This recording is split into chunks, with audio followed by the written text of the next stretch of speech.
2003. So it's not that far back, and a military reduction of 43% involves reducing nuclear warheads from 2,300 to 500. Do we really need to blow up the planet 10 times, or might 6 times do it? It's a reduction in military personnel in uniform. It's a reduction in the civilians' support staff that goes along with that. It's all the conflicts that we're currently engaged in. I was opposed to Iraq from the very beginning. I think there needs to be a basis of military threat before we involve ourselves militarily. At the time, 2003, there was a lot of talk about weapons of mass destruction. But in 2003, I said, look, we've got the military surveillance capability to see them roll out any weapons of mass destruction.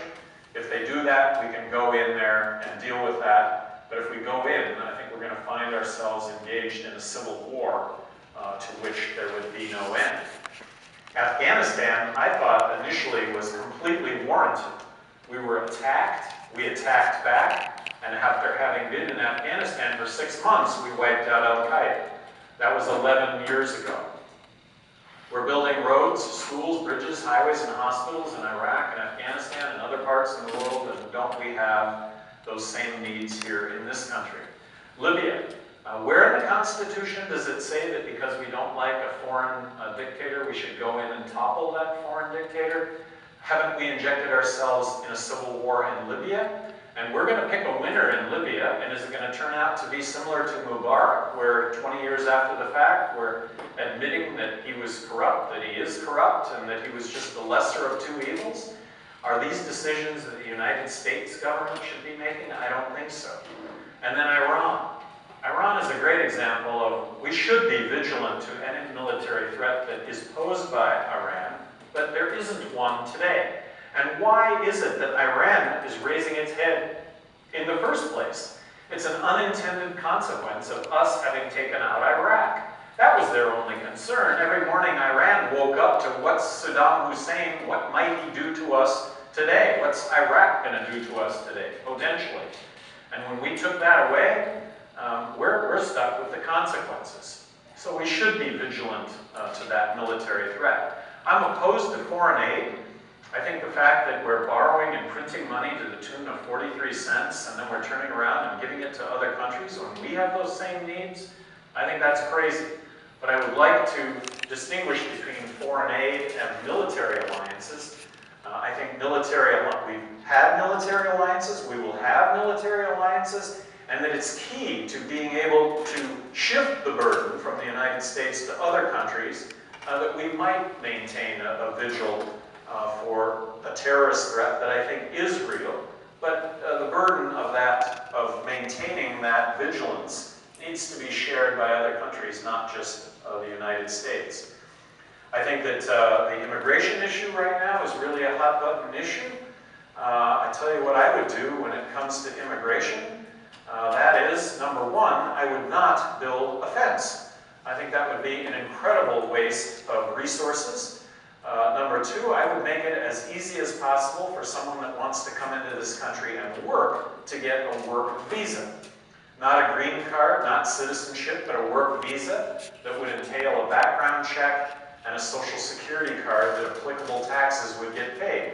If we implement the fair tax, taxes aren't going to be an issue because whether you're illegal or illegal or visitor to this country, you're going to pay the fair tax. The fair tax is unavoidable. When it comes to the 11 million illegal immigrants that are here in this country right now, let's understand why they're here in the first place. They're here because it's an unintended consequence of what happened when Reagan set up his amnesty period in the 80s. He coupled that with putting government in charge of quotas, matching up businesses with labor. And that was a breakdown from day one. You can't get a work visa and come into this country and work, and yet you know that if you get into this country that there are jobs available. So hence, we've had this immigration of illegal immigrants. Would Mexicans stand, would immigrants stand in line if the line was moving to get a work visa? Yes, I think they would. And then let's not discount the problems that are created with the problems associated with border violence. And the fact that all these problems are prohibition related, and that by legalizing marijuana, in my opinion, 75% of the border violence with Mexico goes away. 40,000 deaths south of the border over the last 4 years. These are disputes that are being played out with guns rather than the courts. We didn't learn our lesson when it came to the prohibition of alcohol, where disputes were being played out with machine guns, as opposed to in the courts. We haven't learned our lesson. And I think legalizing marijuana, and I do think that that is going to happen. 50% of Americans now support that notion. And it will never be legal to smoke pot, become impaired, get behind the wheel of a car, or put yourself in a position to do harm to others. But it should be legal to smoke pot, doing no harm to anyone arguably other than yourself. When we legalize marijuana, and I say when, because 50% of Americans now support the notion, and people are talking about it, the more people talk about the issue, the better the issue does, the more the issue advances. So talking about it, good thing.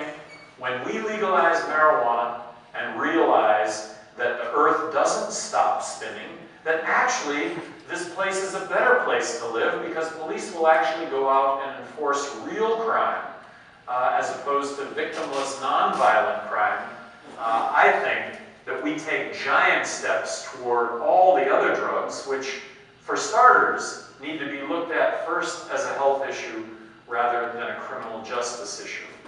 I really appreciate being able to come here this evening, and I would love to answer any questions, any comments, any insults that maybe any of you have. Running for the Libertarian nomination right now. There are 11 candidates running for the Libertarian nomination. Exciting for me is the fact that that the Libertarian nominee will be on the ballot in all 50 states. That is something that is very, very significant. Also significant to me is that, and this is the pie-in-the-sky scenario, that I think it's possible that the Libertarian nominee potentially wins, or I wouldn't be doing this. But the scenario that occurs in is that it's very possible that the Libertarian nominee will poll at 15% against Romney and Obama, and I believe Romney is going to be the nominee. But I think that it's very possible that the Libertarian nominee polls at 15% and will be on the debate stage, in the national debate stage, in the national debates for president. And I think anything is possible if that happens. I think there is a real opportunity there. Right now, I am polling at 9% against Obama and Romney currently.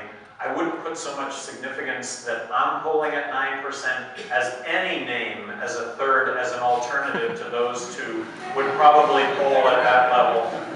And I said that Mickey Mouse would probably garner 15% if Mickey were doing this.